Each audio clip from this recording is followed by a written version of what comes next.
Brent. I think risk is fun, especially if you're an accountant. Mm-hmm. I mean, I don't gamble with my money, right? Yeah. I'll gamble with somebody else's, okay? But I have to, make a pitch and get general agreement and support for a wild ass initiative. I get to be wrong, but risk management is a force of nature. I mean, you can stay in your cave and starve to death, or you can go out and eat a lion, or something in between. Right. So managing risk is, I think, really important in business. New Local Legends Podcast. Real small town success stories. You have quite the lineups.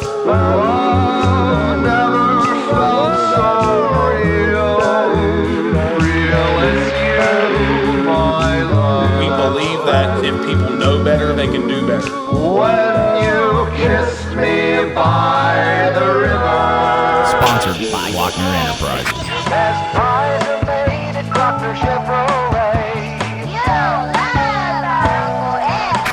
Time to turn. Rich Moon. Welcome to the Speakeasy. The amount of love and compassion. The hope that's been bubbling up in the last few years. The finer things about Portsmouth. You just don't see that everywhere.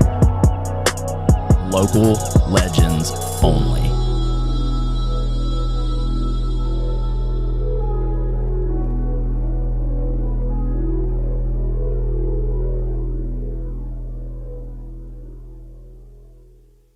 We're back on the Local Legends Podcast with our guest and long-anticipated guest, Jim Donnally. Welcome. Thank you. Thanks for having me. Of course, man. Thank you for joining me. And I'd love for you to just start by telling me how long you've been a part of Glockner Enterprises, when you started here. So I was in public accounting in 1991, and Glockner's was a client with the firm that I was working with in Huntington. It's Hayflick and Steinberg. So I started closing their books from an outside accounting standpoint in 1991, and came on staff at Glockner's in Portsmouth, Ohio in 1996, following the Frank Teej Cadillac Oldsmobile acquisition. And obviously, since then, you've you've really seen the enterprise grow. Correct? I mean, you've been a part of some of the most instrumental changes and shifts in leadership and strategy and everything. Wow. So when I came on board, the company was merely 150 years old at the time. Right. So the company had been really, really successful and dynamic, I think in fits and starts, in lots of ways, with lots of people for lots of generations before I showed up. I just got lucky to get an opportunity to be on the team. Right. Absolutely. And I think you're kind of keying in on what I think at its core makes Glockner unique, and it's this multi-generational family vision that they've so successfully been able to perpetuate from one generation to the next, which is not common, obviously. So we haven't really talked a whole lot about your background and your experience at Shawnee State, but when I was in business school at Marshall, just the most impactful classes were always the freshman classes, the basic, just the most basic business concepts have continued to reinforce that they're always important. Right. So I remember my, freshman management class or whatever it was about business cycles and how they follow a predictable trajectory. They go from startup to, the hockey stick where they become stable, and then they go through a harvest period and have a natural decline. And I think part of the reason Glockner's has been successful at extending that business life cycle is they get to start over whenever they want. So if we're in a period of decline or we're in a period of growth, we'll just break it and start over and pursue a better, smarter, faster approach as we think. And then if things don't go well, we just abandon that effort and go do something else. Yeah. But I don't think we've fallen back a whole lot of ways. I mean, it's not like we have an effort that we pursue and it doesn't work and we just fall back into the status quo. I just haven't seen that in the years that I've been here. Of course. And one of the more formative stories you told me, Jim, I mean, you at least among the Glockners, have a reputation for good storytelling. So I think you have a lot of value to share. From my perspective, one of the more formative experiences for me when I came on board was you were kind of telling me about your beginnings here. And I got a lot from that, just how your philosophy's changed in the first 3 years, kind of stumbling through to figure out where you were valuable, where you could impact change. Could you kind of like replay and tell some of those stories, your first days here at Glockner Enterprises, what you learned? I can. So if your job is to read and write and tell people what you think, being a storyteller is kind of important. Right. So I'm just going to accept that as a compliment, that my storytelling is exhausting to lots of people. And yet I think it's a really important skill that, accounting is just boring as fuck, right? I mean, but the ability to read a financial statement or read a financial report and glean a story out of it and communicate that story effectively to a team that can assimilate that in a way that is enabling of them making better, smarter, faster decisions, improving their results, getting the connection between their efforts and their results through a story, I think is kind of important for that team to learn. 100%. Yeah. So you ask about the beginning. Like I said, Glockner's was 150 years old. It didn't need me to show up, right? Things were A-okay before I got here. So it wasn't like they brought me in to solve a need or fill a hole. But part of the value proposition for me was, hey, we were paying about $145,000 a year for outside accounting services, that I would come on staff at, my rate, and the company was going to save, 3 times my wage in avoided fees. So that was the value proposition. And I came in and had been spending all of this time auditing the Glockner's businesses, preparing their income tax returns, being familiar with the family and the operations of the business. And I got here and I realized how much I didn't know. That it's a specialty business, right? It's a highly fragmented business. It's a highly regulated business. And I knew some things about the economics of the business, but I didn't really know how to work in teams of diverse people. I mean, I was in public accounting. Everybody in public accounting was serving the needs of our clients.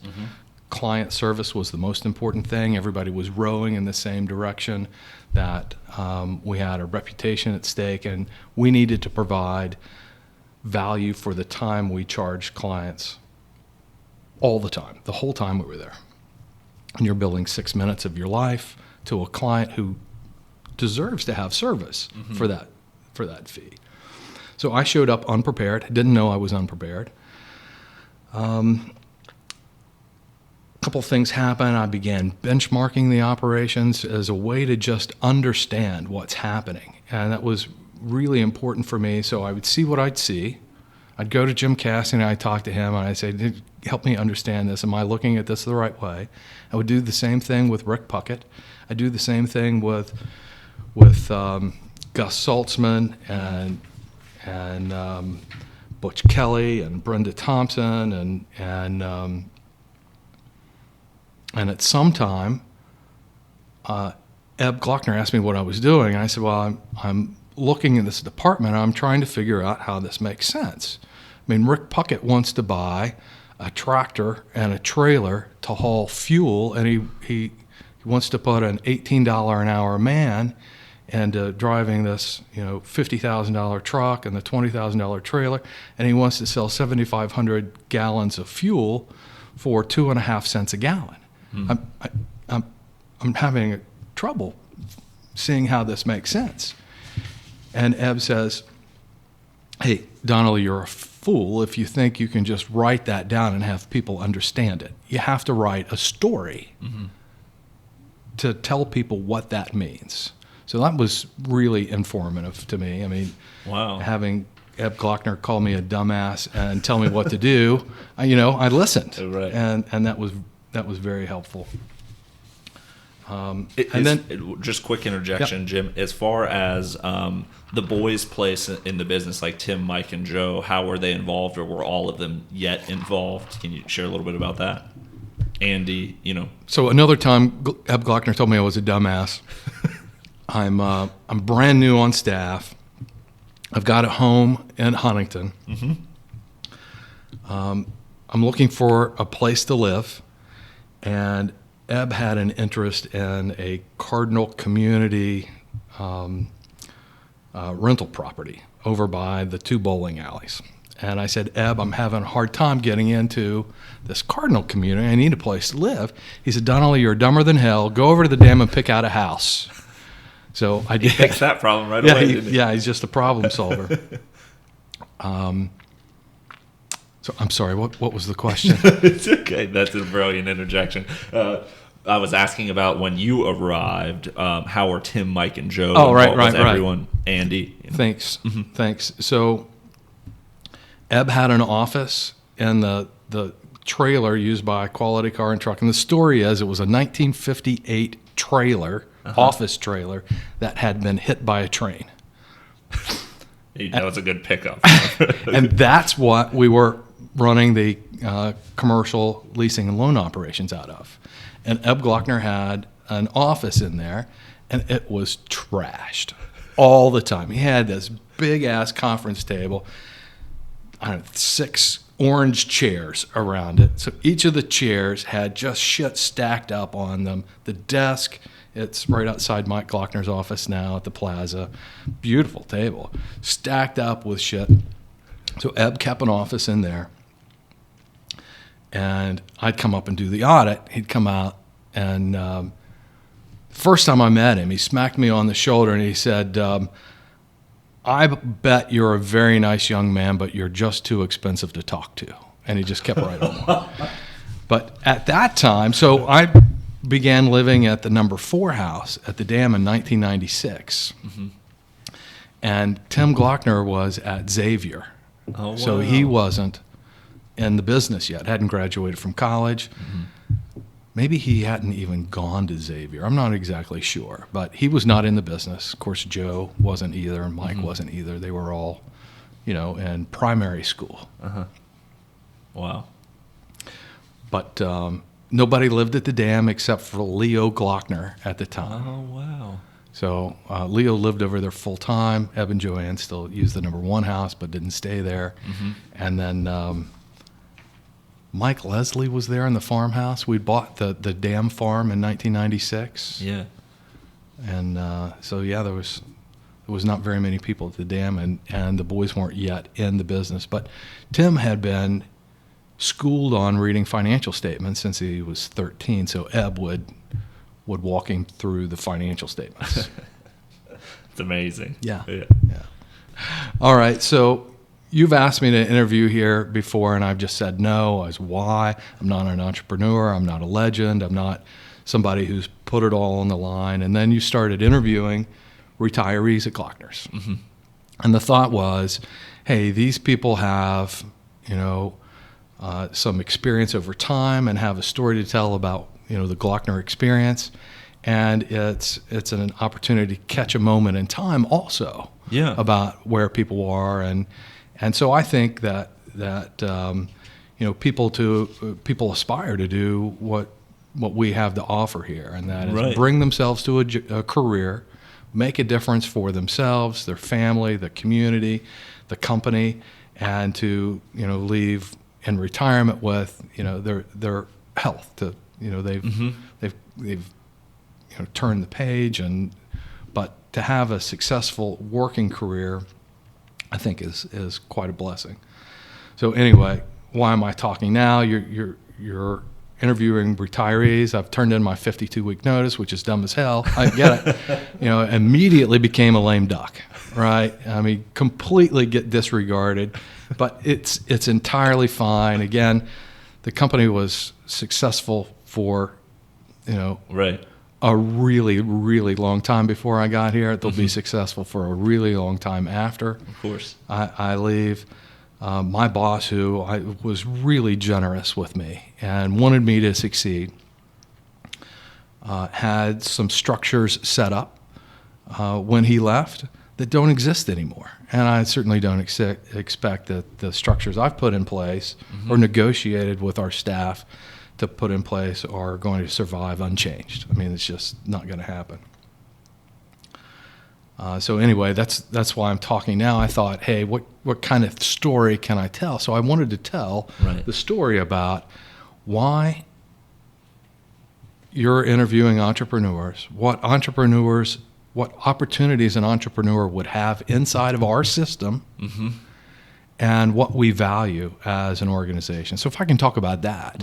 Yeah, absolutely, Jim. And it fits in with your, your observation that stories kind of trump data in the long run, right? Like in how how that was an important part of you sharing the data that you've built here at Concrete. You know what I'm saying? Yeah. Well, yeah. So you ask about my early days. So when I was brand new, I was so nervous about coming into a den of salesmen and being sold on a story that wasn't true. Right. And I told Andy Glockner this. I said, this is a sales organization. We admire salesmanship. And I'm not sure that I'm going to be able to withstand the pressure of salesmen telling me a story that might not be accurate or that I'll interpret incorrectly. And he said, hey, we're in a 20 group. Why don't you go down to Gastonia, North Carolina, and talk to David Blake, the CFO of a 20 group. So I did. I spent 3 days with him in Gastonia, and I told him about my fear. And he said, Donnally, just let the numbers speak for themselves. So I found that to be very good advice. Of course, yeah. But, all financial reports are summary in nature. They're all subject to interpretation. They're all subject to judgment and point of view. I think to the extent that I've got any skill or ability divining that story and extracting actionable intelligence out of that story and communicating that story is something I happen to do okay. Of course, yeah.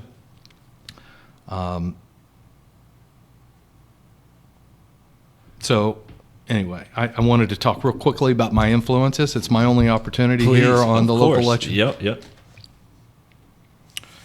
So you've heard that, I'm an emotional crybaby about lots of things, right?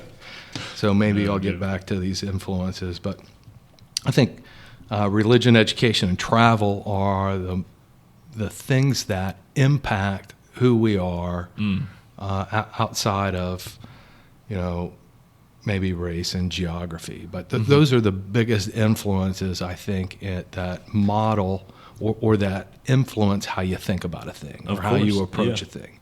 So religion, education, and travel. So I had 14 jobs before I got here.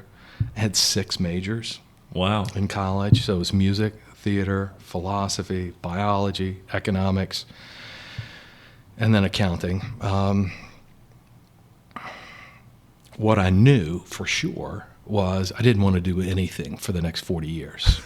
So, my parents... That's a predicament, Jim. But, my parents were successful. Their parents were successful.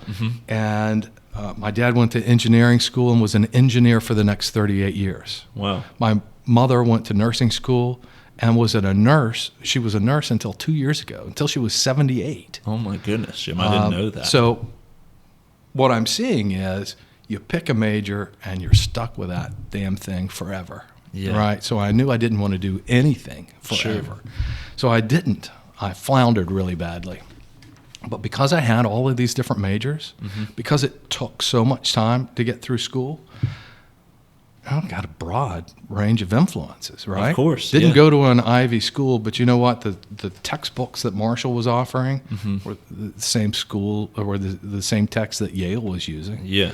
or Brown or anything else. So I brought myself to Wow. that, you know. The other thing I got from that experience was I was 5 years behind my peer group. When I finally got my shit together, I was already behind, and that drove me for decades, that being behind and focusing on catching up. And again, I didn't feel like I had any particular skill or ability that were uncommon or that would distinguish me from the competition. And at that time, there were so many accountants chasing so few jobs when I came out that I just felt like I wanted to work for for-profit organizations. So I got on the for-profit accounting staff. I was very intentional about that. And that in order for me to distinguish myself in any way, I was going to have to be excellent at doing the hard, shitty, dirty work that nobody else wanted to do. So that drove me for a really long time, and still sort of does. I mean, I like doing the hard work that for some reason people feel like they can pass on doing. Anyway. I saw this Bezos quote that he said like you earn respect by trying to do hard things well. That guy's kind of successful, maybe. And the other thing I did was I tried to figure out, I tried to invest some thinking in a thing before I spent the effort on a thing. Right. And I think I got that from, the trial and error. I mean, what the hell was I thinking about going in as a theater major? I mean, was I really going to make a living doing that? If I had to do it all over again, probably be an English major. Because Really? what I do is read, write, and talk, right? Right. So writing is kind of important. Being creative is just fun. I mean, Of course, yeah. I've heard you talk about, being creative and productive at the same time. It's very much my style, two birds with one stone. Of course, yeah. So I would spend time thinking about, hey, what matters in the end here? And always try to engineer a solution with that end goal in mind. So I don't know that that's all that common in approaching problem solving is, and then you have to have a practical solution. If other people are involved, you have to articulate the vision, have a shared vision for what the project is, and then invite people to come and make that better and actually do the work to realize it. Of course. So I wound up at Hayflick and Steinberg. I really, really liked public accounting. I really did. And I was in an outstanding firm. I was really well trained. I got this really clear approach to professional services and how to deliver value to clients. And to the extent that I've been successful, it's partly been luck and winding up on the different teams that I wound up on. So Hayflick was a great team for me. Being on the for-profit staff was a great team for me. Winding up with Terry Laxton as a teammate and a life partner was exceedingly important. Winding up on Andy Glockner's team just provided so much opportunity for me. And do you think your knack for public accounting, Jim, it had anything to do with, when you're saying you have multiple majors, your interests were everywhere? Do you think you refined that, sense of generalism that you had to serve, all kinds of people across multiple domains, across multiple departments? I think that's a strong skill set in itself, I thought it was a huge weakness. Really? For the longest time, because I'd wasted all of this time. And what I found is I think differently than the guy who went through business school in 4 years. Right. I do. For sure. But I didn't know that was going to be a strength. So, but it is. On the other hand, storytelling has got a downside too. I mean, if you go on and on and on without a comma, and people get bored and they say, "What the hell's the point?" It's like, what the hell is this guy ever going to shut up? And you miss the point if you ever had one. Well, I think your stories have plenty of points, Jim. So you may have solved that issue. Well, so let me tell you what I think about entrepreneurialism. Okay. I mean, I've always admired that. When I was in public accounting, I was on the for-profit staff. We only had successful business people as clients, right? They couldn't afford to pay the fee if they were losers, right? They were successful, and they had seemingly nothing in common. What I learned from working with them is that there were lots of ways to be successful, that there wasn't one formula. There wasn't some shortcut that says, do this, then that's the result. So there wasn't a seemingly direct connection between effort and results, successful results. So that diversity of a client base I found really interesting. And perhaps like encouraging to you, since your view in school was like you were behind your peers. You couldn't figure out what to, you know what I mean? Right. No, I was clearly behind. So I wanted to talk a little bit about my view of the attributes of an entrepreneur, and why on earth have you been talking to all of these entrepreneurs, and then why are you talking to me because I'm not one? And then I simply decided to give myself a break and suggest that, maybe I have some of those shared attributes. You do. So if you look at the requisite skills necessary for an entrepreneur to be successful, maybe you include on the list a spark, a burning drive to do something uncommon. So you need the spark, you need the guts to take the risk, maybe you need some risk capital. But then if the entrepreneur could do it all of himself, if he could do it all and keep it small and keep it all, he would, or she would, right? But if the vision is larger than you can fit into a 24-hour day, then you need other people to help. So if you look at what's required for a successful advancement of a thing, maybe you need salesmanship. Maybe you need to be able to attract and inspire a team.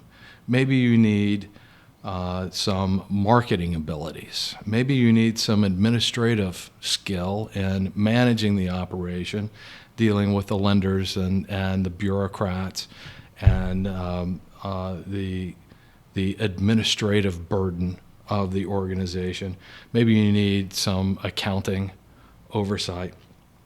So I think if we look at this in a way like one of our stores and everything that happens in that store, and you look at an entrepreneur being responsible for the transactions in the store. So, hey, if a guy is running a rooftop and it's got a sales division, it's got a service division, a parts division, accounting division. So what are the skills required from that guy? He's got to be able to identify a sales process. He's got to manage inventory, manage people, manage training, manage the customer experience, effectively market. And at the same time, he's got to be able to recruit technicians and manage a labor schedule to treat each one of those bays as a diminishing asset every 10 minutes that goes by in the service bay, right? If you're not billing a client, that opportunity is lost. And then you got to be a trainer, and then you got to have effective financial reporting. And oh, by the way, you got to deal with titles to get a customer or an indirect lender's lien applied.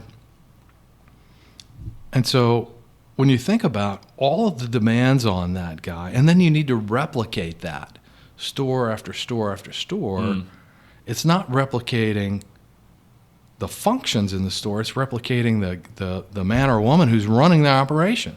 It's a much more difficult thing to do than to look at the skill sets of a person and say, I need to replicate that. When it might be more effective if you say, hey, I'm not going to try to replicate the man or the woman. I'm going to try to replicate the process in each one of those segments. So anyway, that's the genesis of our central services operation. So my thought was the demands of an entrepreneur are too high, and it's unlikely that we can find rooftop leaders that share similar attributes to the point where we could generate similar results across stores. And that what might be more effective is if we focus in on divisions within a store and manage by function rather than rooftop. Right. So I'm talking about, hey, let's run the sales and marketing effort the same way in every store, regardless of personality of the leader in the roof, under the roof, and independent of what he or she might not do well. So if you're a sales and marketing fella, do sales and marketing. Right. And the Glockners, like Tim, Mike, and Joe, when they were on episode 17, they were like that's at the forefront of their mind as one of like the most transformative solutions that you were all a part of, is they felt like they were competing against each other, like running stores individually, until they started specializing in a function. Yeah, I think there's a lot of value in that thought process. Well, the other thing, I think that's right. But the other thing is,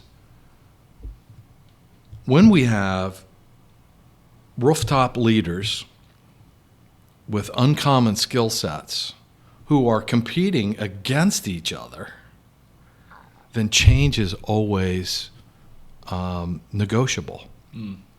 So we end up being internally focused, negotiating with each other on what should happen.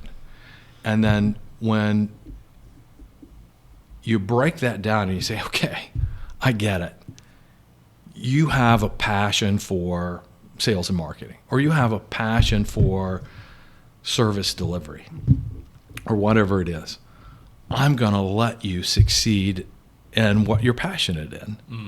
And I'm going to unburden you from this thing that you don't like, you don't particularly do well, and that stands in your way of being successful at the thing that you're great at.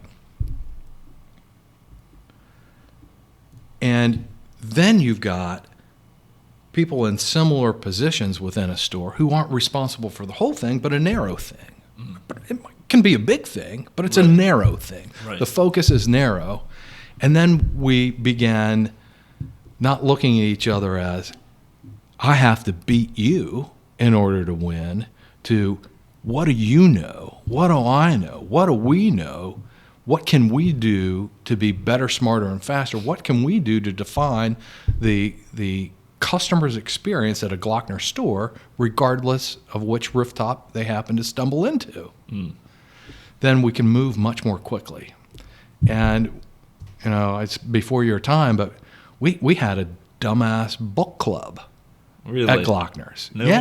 When we began moving to management around function rather than rooftop, we needed to find a way for the teams to begin trusting each other and sharing information and feeling like, you know, this is bigger than us, and the 4 people that we see in our department or Right. the 18 people in our department. This is a bigger thing. Let's be better, smarter, and faster together. So we had a book club, and one of the most impactful stories that we read was Speed of Trust. Huh. And we just volunteered to shake off the paranoia about somebody being better or taking our spot. So, we weren't going to be able to feed our families, and our wives weren't going to make love to us, and all this other shit. We just decided that we were going to trust each other. Right. That's a hard thing to decide oftentimes. It was a leap of faith. It absolutely was. And the leap was only available because Tim, Joe, and Mike are who they are. And nobody thought it ever occurred to them that the success of the department was selfish on Tim, Joe, and Mike's part. I mean, if they felt like we were looking to implement change or to have improvement in operations, that it was all for their benefit, it would have failed. But they knew that it wasn't about them. It was about, hey, as long as we're here 8 hours a day, let's be excellent. Yeah. As long as we're doing this thing, let's perform to the benchmark. Let's not just show up and be okay. Yeah. Let's not show up and be a loser. And that's, Eb was incredibly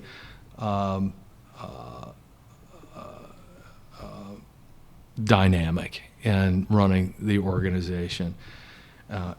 Andy, I think, was a better businessman. This is the best one I ever met until Tim matured a bit. But the attributes that they both shared was a recognition that they couldn't do it themselves. They had to attract the best and brightest talent to make things happen, to be the spark for growth, and that it was the job of the Glockner family to provide the factors of production, the land, labor, and capital, and support for these people who could have been successful on their own outside, but to invite them and to support them to be successful inside of our organization. Right, yeah. I think, like you're saying, Glockner doesn't need us necessarily. It has this long-term vision, and they, as entrepreneurs, generation after generation, have been successful. But why not take an idea to its furthest iteration? And if we're going to be excellent, what are the other people we can add to that equation to make it the best it could possibly be? Well, so I think about And all of the demands on the entrepreneur, and how fortunate. I mean, so on the steps, Andy's got this, the steps of the museum. You walk in, you walk up the steps, and it says, leadership is about stewardship, not ownership. That there's a really clear recognition that in order to be the most successful, in order to have the highest impact on people and the community, we need other people. So we've got a need to attract people who will bring their God-given talents and ability, who feel supported, who feel like we've got a fair deal with them, that if they bring their effort and their skill and their ability and their drive and their want to and their know-how, that they get to share in the success of the organization, with their only cost being an opportunity cost. And that opportunity cost is, hey, if you could, would you? I mean, would you go out on your own and try to replicate this? And the value proposition on the other side is the Glockner say, hey, we have the requisite factors of production, that are entirely at your disposal. What's good for the company is good for the people that make it happen, but conversely, what's not so good ain't so hot for you either, right? So I think that's entirely fair as a value proposition. So for me, I'm an administrator, right? I don't make shit. I don't produce shit. I don't do shit. So when we started looking at management by function, we thought, hey, let's take these three sort of vertically integrated profit centers, and we've got sales and marketing, fixed operations, so part service body shop, and then finance and insurance. Maybe you add lubricant and fuel as a wholesale operation into that, supported by an administrative function that is a high caliber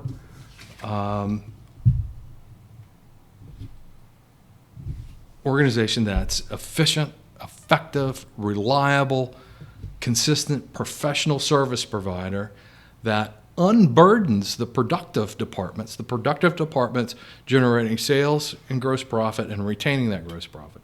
If you unburden the productive departments from all the administrative bullshit that stands in the way of high productivity, then that administrative function provides value by unburdening the productive departments from non-productive activity.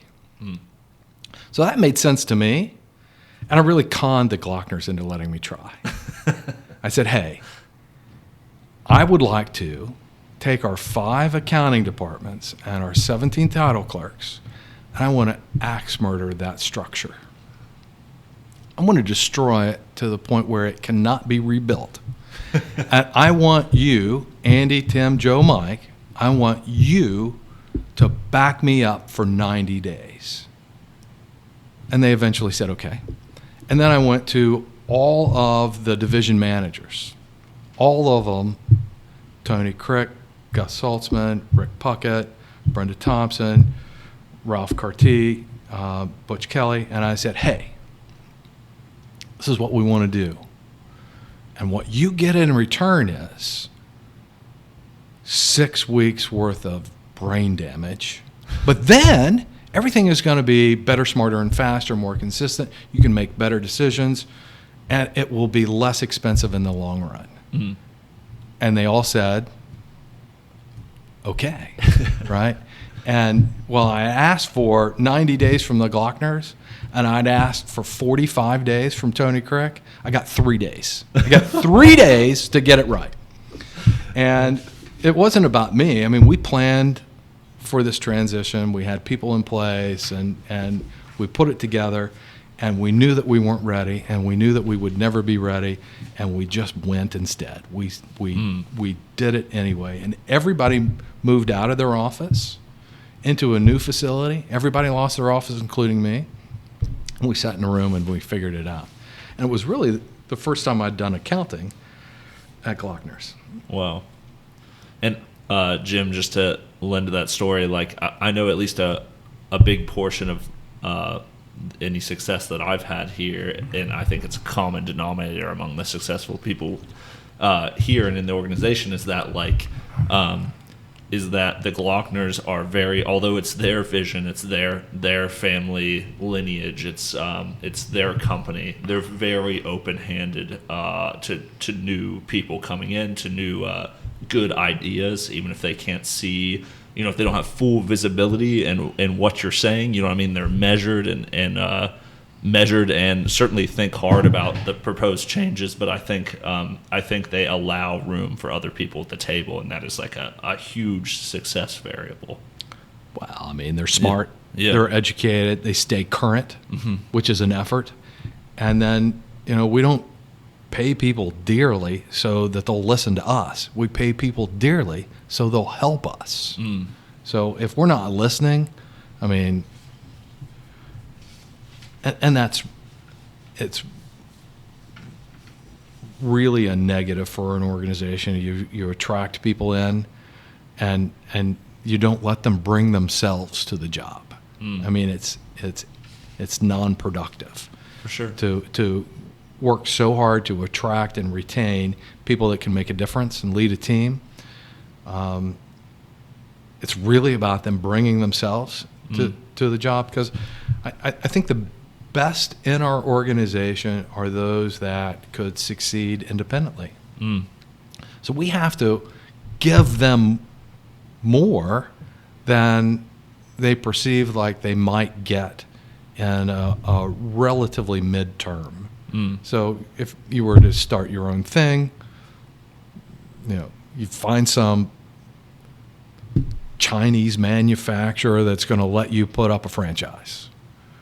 So what do you think you're going to get out of that in the near term, midterm, and long term?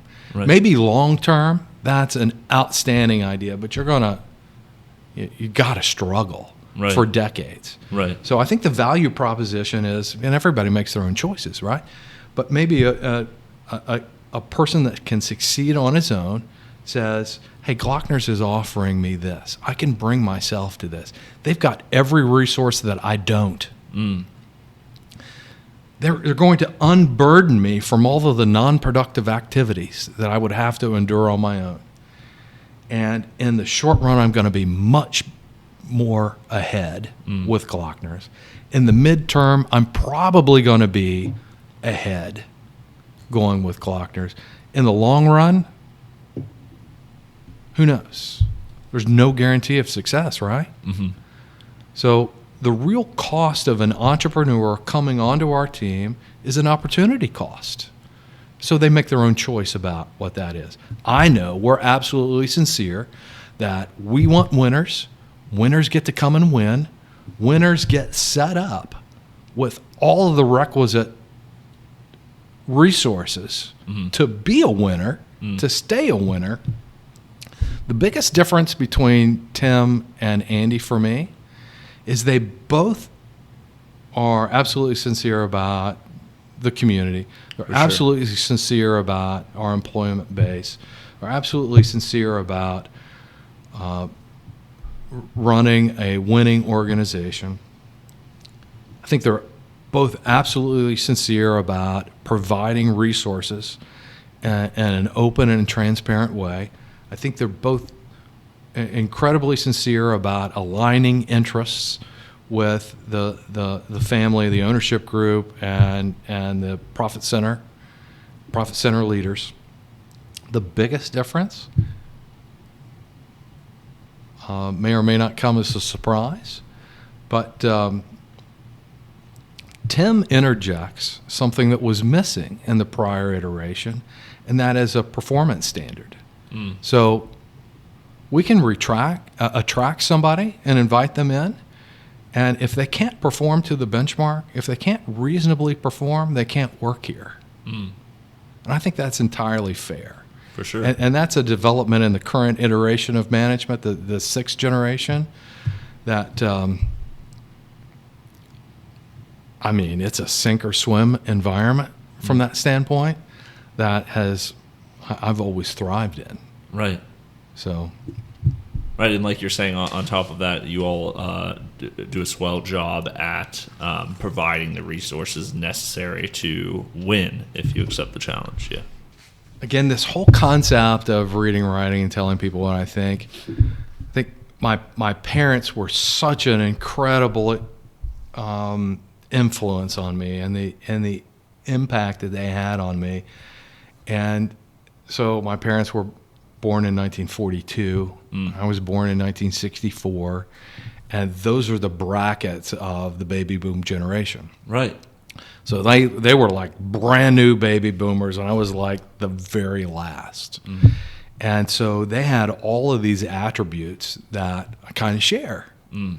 And I felt like, hey, I got the best and the worst attributes that they had. But one of the things that I learned through example, I just admire my parents so much. They would often find themselves alone in a point of view. And I learned from that. I mean, I talked about religion, education, and travel being impactful. The education can be from the mistakes of others or our own mistakes. So Right. the less expensive mistakes are the ones that are made by somebody else, right? So Right. my parents would, and I'd come home and I'd hear it, they would profess this problem, and I would listen to how they negotiated this problem, and they often ostracized themselves in their point of view. So I didn't want to do that.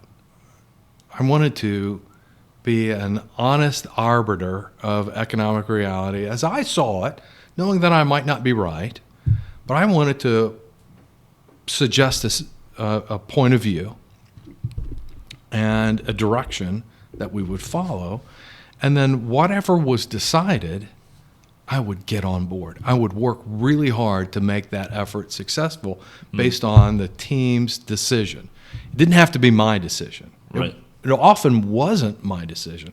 Like I was telling the story about Rick Puckett wanting to sell, 7,500 gallons worth of fuel for $600.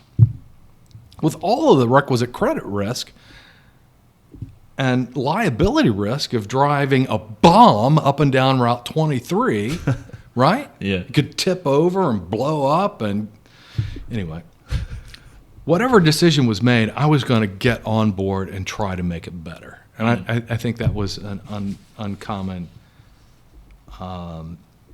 attribute that was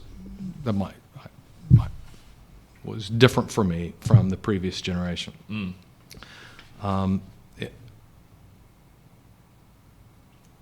So I think that was kind of a distinguishing skill, doing the hard work, proposing a point of view, and then if my point of view wasn't adopted or embraced, it was okay, I'd get on board anyway and try to make it better. And then, a career is a really long damn time. Can be. If we're lucky, it's a really long time. Mm-hmm. It requires endurance, right? Right, of course. Right? And you talk about iron doesn't matter in the gym. It's that sort of approach. It's just the passage of time doesn't ask us how we feel about it. Right. So we get to endure, or we have to endure, and our point of view about that, I think, matters. Having the blessing of a long view, joining a company that's 150 years old, Right. you can have a long view. Yeah, of course. So that opens up so many opportunities to iterate and embrace things up and down the vertical integration chain, or to do something wild-ass and uncommon, which I've sort of done. I've been free to do. But then it's just, I think that it's often easy to say, this is too fucking hard for me. Right. I'm going to fold. And I don't know what it is that some people say they all get to that point. Everybody gets to that point. Of course. And some people say, all right, my opportunity cost, I spent it here, I'm going to go someplace else where it's less hard. Right. Or less challenging. Or the folks who say, yeah, I haven't done enough yet, and I'm going to endure, and I'm going to make this better. I'm going to double down my effort, maybe. I don't know. It's just when things have gotten hard for me, we all have our moments of doubt, and I've been really well served by saying, hey, I do the dirty, hard, smelly shit nobody wants to do, and that's the only thing I can do. I can go forward doing the hard shit. So endurance. And it may be best to view those times, Jim, as like, I agree. Like, maybe if we don't have that moment of self-doubt, then the thing we're doing isn't as worthwhile as we think it is. Like, maybe it should just be that daunting to be like something actually excellent to strive to, right? When's the last time you went to a Glockner department head meeting where we didn't discuss risk? Right. We discussed it this morning. We did. Mm-hmm. So the difference is, I think, in an organization is Glockner's is a legacy business, 176 years old, whatever. We take risks every day, every single day. We take risk in buying cars and selling cars and making a decision not to sell cars above sticker price. We make a decision to risk on bringing somebody in, frontline worker in charge of our reputation capital, who doesn't know shit. We don't know them. You never know who you're going to get. But then you say, I'm going to take this risk, but I'm not going to bet the farm. You know, if we're wrong, we're still going to buy groceries tomorrow. Right. We're going to pay the rent next week, the first of the month. But in a venture environment, the decisions aren't any easier or more difficult necessarily, but what's on the line is what's different. We're in a venture environment. We decide X. I'm going to bring in a director of marketing at $195,000 a year. We don't have any sales. We've bet the whole future of the company based on this. Or we're pursuing a line of business, or we're pursuing a pivot from, X to Z, whatever.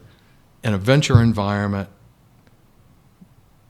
the risk of getting a decision correct or incorrect are higher than in a legacy business. So we're blessed with the ability to have sort of a blend there, that we get to risk. We get that entrepreneurial rush and excitement, that we've got that high risk return premium.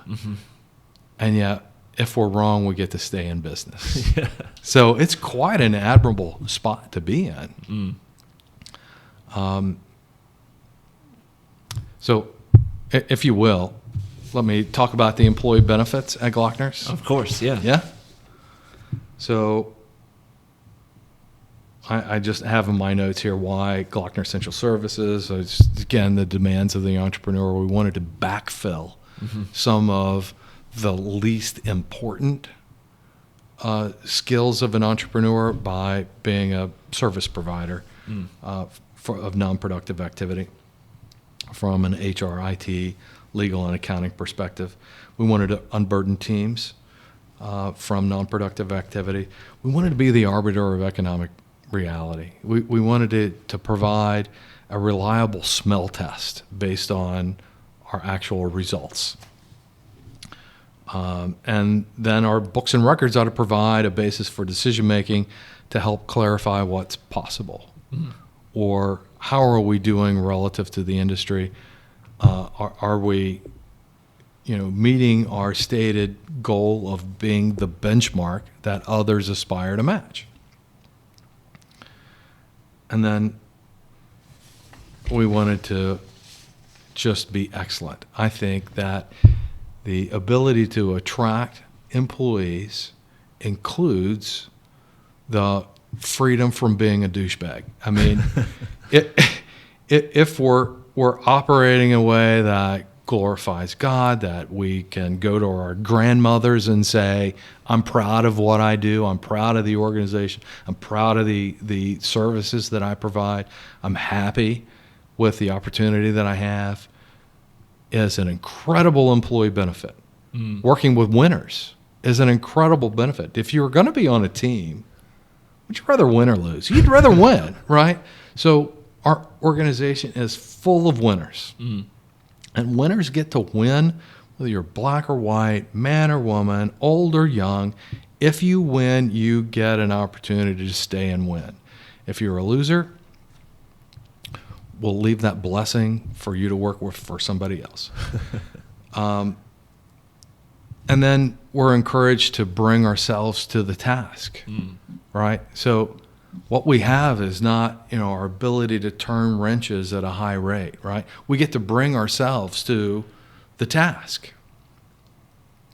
You've been very successful here. You've brought yourself in a way that provides value, that provides services that were missing in the organization. You get to do that creatively, wherever that comes from, and I think you get satisfaction, Connor Sherman specifically, from, hey, I get to be creative, I get to be valued, I get to make an impact in a way that I can be proud and be on a team of winners. I think that's an incredible value proposition. Of course. I can't believe that you're leaving, but whatever. Yeah, I just lived that in there, didn't you? I'm sure Olivia won't miss you at all. that exact phenomenon, though, that like they allow us to be ourselves and to bring our skill sets to the table, has definitely changed my life for the better. So what happened, right? You get to feed your family. You get this personal sense of accomplishment that's not fake. Right. I mean, so if we can talk about the Postal Service just a little bit. I mean, what's the big joke about somebody going postal? I mean, the job's so bad, people are willing to kill people to get out from having to do it. What's Amazon? I mean, isn't it just the Postal Service on steroids? I mean, the whole driving force of these guys is to get your package to the house faster. Yeah. I mean, are you going to sacrifice your life to get a package 5 minutes faster to where it belongs? Anyway, I think what we do, I mean, there's some things about every task that suck, right? But I think what we do is, through taking care of the needs of our clients, through being of service to other people, we get to serve our personal needs at a spiritual level and an emotional level and a physical level, and then we get to share that with our families, and we get to do that inside of our communities, and we impact the community. And if we remove some of those attributes out of there, that, hey, we don't really care whether the customer is satisfied or not, it would feel differently, right? What if, hey, we had to cheat to succeed? This would be completely a different organization, right? So if you take out any of those component parts, you can't attract the best available talent no matter what you do, right? So I think the strength of the Glockners is putting these factors of production together in a way that is values driven, that glorifies God, that recognizes the contribution of the people that make things happen, and then sharing in a sincere way. I mean, we've got this phrase, we've got these phrases, that I've internalized and really believe that we make it easy. I like that value proposition. Though without excuse or apology, we will be the benchmarks that others aspire to match. I really internalize, but that we bring employees in, treat them like family, and pay them like partners. I mean, this would be a different organization if that were not true. Because we wouldn't be able to attract entrepreneurs inside of our organization to lend their talents and ability and effort and share in their results if we weren't sincere about it. A couple of other employee benefits is we get to make mistakes and survive. Calvary's not out back. We don't crucify anybody for making the first mistake. Right. Check with me on the second or third. We wouldn't be here. But the employee benefit that I like the most is and. That's sort of a joke. I mean, I don't like false choices. If you come to me and say, hey, we can do this or that, I don't like that as a value proposition. Right. I mean, if this and that are both good ideas that you're offering, then why not do them both? Right. If we're not betting the farm on every choice, Yeah. it gives us incredible freedom to pursue lots of different things.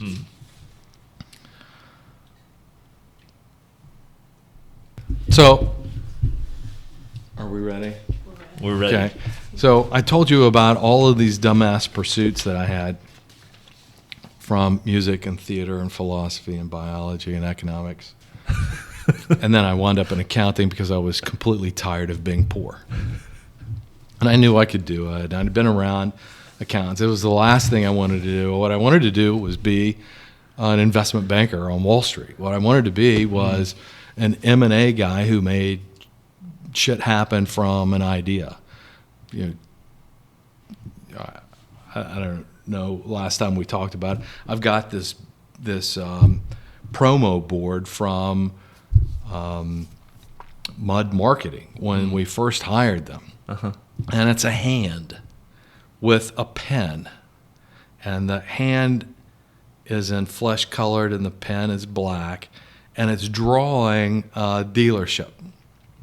And it's sort of like a euphemism for my career of taking an idea and advancing it to something tangible. So this concept of having the freedom, and it's a great big freedom, and you and I've never really had this conversation, but this concept of creativity being like a mysterious force within us that drives us to do a thing. Mm-hmm. And if we're lucky, we get to express that. Right.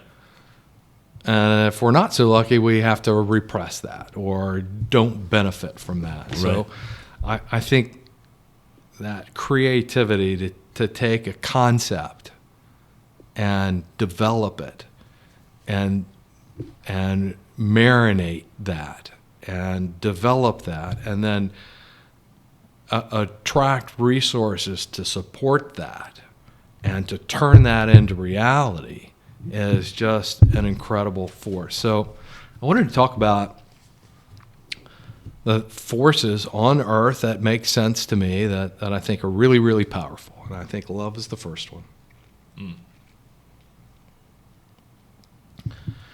I think an alignment of interest. I mean, if it was up to you and you're running a creative Etsy business and you don't need anybody else, I mean, you need the UPS guy to come pick up your shit and ship it off. Right? But it's just you. If it's beyond that, you need other people. So you need an alignment of interest. You need a shared vision. You need an agreement that, hey, let's do this together. What's good for us is good for each of us individually. What's not is not. If you take the time to develop an initiative or even a point of view or a pivot,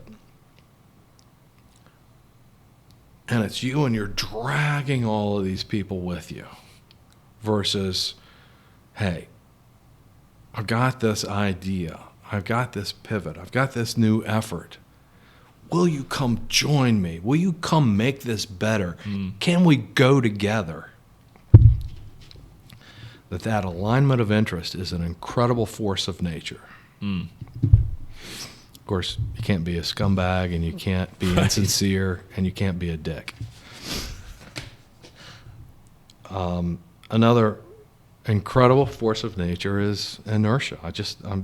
It's more than a good idea. It's the law, right? Inertia is the law. Right. So a body in rest tends to stay at rest, and a body in motion tends to stay at motion. And the success breeds success, and people want to be on a successful team. They want to win. They want to be successful. They want to be able to attract the hot girl and take her out to dinner and to bed and then have a family and live a happy life. You can have all those things as a loser, but it's just more fun being a winner. So this idea of inertia, that success builds on success, and I started this whole thing about talking about the life cycle of a business. And maturity and decline are optional. You can be mature and volunteer to go back into the startup phase. Right. And start back into a growth phase. Wow. Yeah. You can get tired. You can accept decline. You can accept that most businesses fail and that those that succeed, by far the vast majority, fail in the second generation. And if you're lucky enough to succeed to the third generation, most of those fail. Or you can reject that shit. And then for some reason I wrote gravity as an incredible force. I mean, it's really not negotiable, right? Shit gets heavy. Yeah. But the iron doesn't care, right? Right. It doesn't care. Pick it up. I mean, your wife told me that I'm fat and weak. In so many words. You know, she's got her own kettlebell at the gym that you can't touch between 12 and 1. It's true. I saw it today. So it's a reality. Shit gets heavy, and you get to choose how you react to it. And that choice is really, really important. And then we talked about risk management. I think risk is fun, especially if you're an accountant. I mean, I don't gamble with my money. Right? Yeah. I'll gamble with somebody else's, okay? But I have to, make a pitch and get general agreement and support for a wild ass initiative. And I get to be wrong, but risk management is a force of nature. I mean, you can stay in your cave and starve to death, or you can go out and eat a lion, or something in between. Right. So managing risk is, I think, really important in business. I've been really lucky. I've done a couple of things well. I've made a lot more mistakes than I would ever be happy with. Career lasts a long time. Good habits are kind of important. Of course. Over time. Yeah. Internalizing those values and externalizing those values are really important. Having a long view, I think, is really important. Serving the needs of others before myself.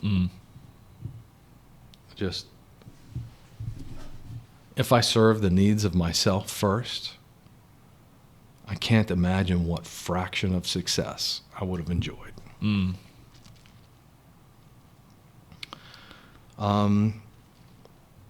Spent time on what matters. I tried to work smart. I didn't give up when others might. I sought to deeply understand an issue before offering a fast, wrong, or incomplete opinion.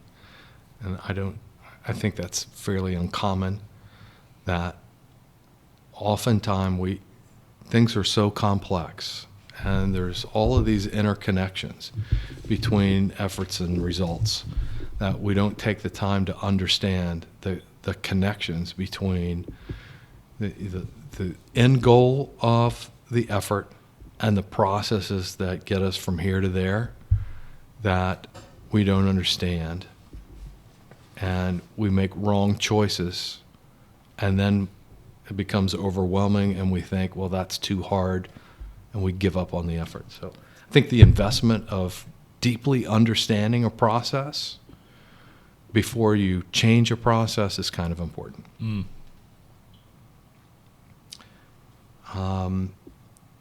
One of the things I've done well and really poorly is treat people as professionals. Like I'd like to be treated. I haven't done a good job at all letting people know that I like, trust, respect, and care about them, and instead have made it obvious that I care about the product, I care about the result, and I'm too busy for anything that's not related to business. I think I've provided an honest view, a long view, staying on the team over a long period of time and having transactional history, developing trust and respect is something I've done okay. So what happens next? I have no idea. I don't expect to have the systems or the teams that I've put in place be managed in perpetuity. I've negotiated change, and the people that will follow me will do the same thing.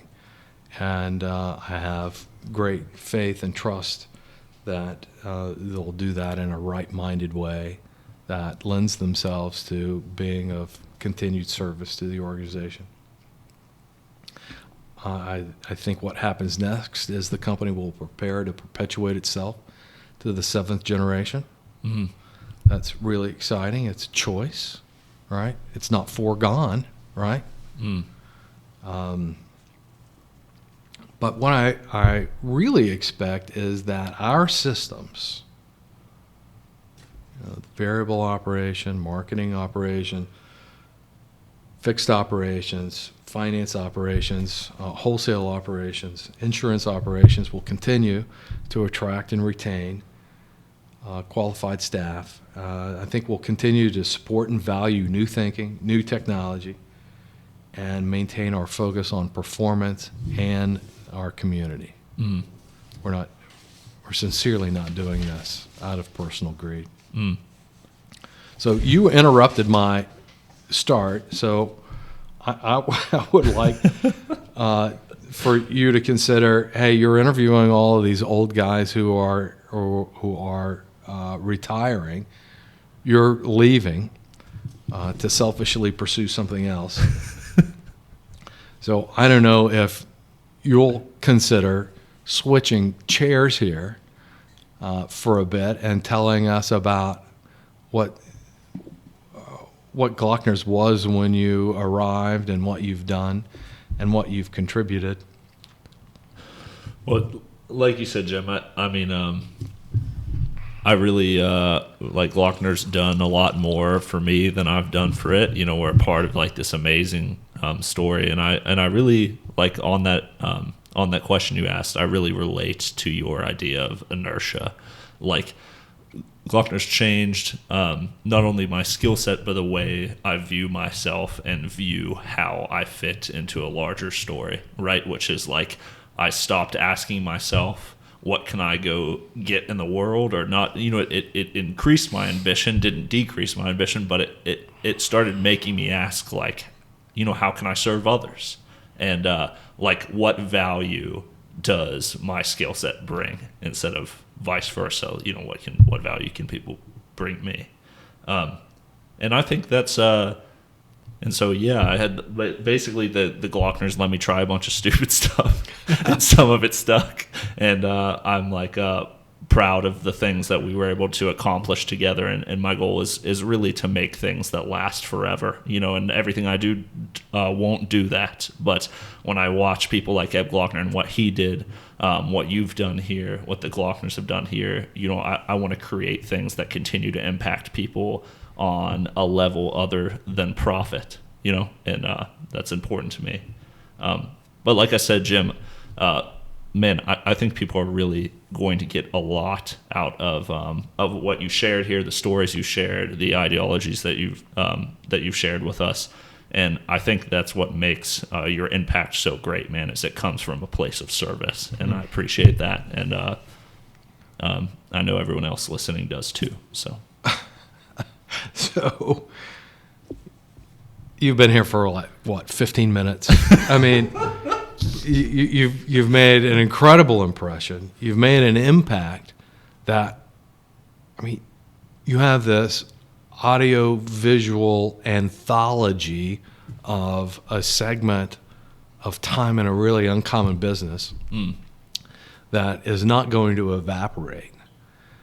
But I think more than, you know, the ones and zeros you're going to leave behind, you created this bridge in a really effective way, I think, between old school successful managers and new technology and thinking and approach in a way that others were happy to accept. And I think you did that not out of ego, but in service. And I can't imagine you being successful otherwise. If you would have come in and said, I know better, or been a mouse and said, why don't you try? Yeah. I think we succeed in being of service to others. And I think you're the prototypical entrepreneur that we're looking to attract in the organization. Smart, driven, winner, perhaps personally under-resourced, who can come into an organization, bring themselves to the organization to be better, smarter, and faster and more effective at achieving the goals of the organization. And that is to be of service to others. It's so basic. We serve others in an organization that serves others. Yeah. It's no more difficult than that. Well, I appreciate that, Jim. And Olivia and I are working on this on this brand guide to kind of articulate the amazing things that are happening here in a way that's just more accessible than ever, I hope. And I think one is like, why do we exist? And the question is answered maybe most simply by we exist to serve local people. And then the second question is, why should people care? And it's like, well, because we're all a part of the same story, right? We're all a part of the same story. Our community is, we're not separate. We're not siloed. It's about what we can do together. And I think that's what we're trying to capture here. So again, your contribution is significant, Jim. And we really appreciate you here at Glockner, man. Thanks. It's been fun. How do you I don't know how you end a career this long, at least respective. You say, thanks, it's been fun. Well, I went to my 40-year class reunion on Friday. Yeah. And I win. No.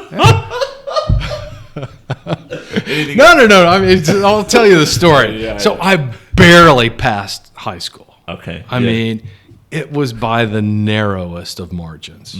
I had to dissect the frog on the last day of school on my 12th grade in order to get a diploma, right?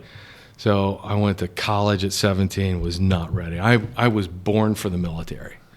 And you know why I resisted CrossFit for so long? Why is that, Jim? Because I just got out of going to the Army.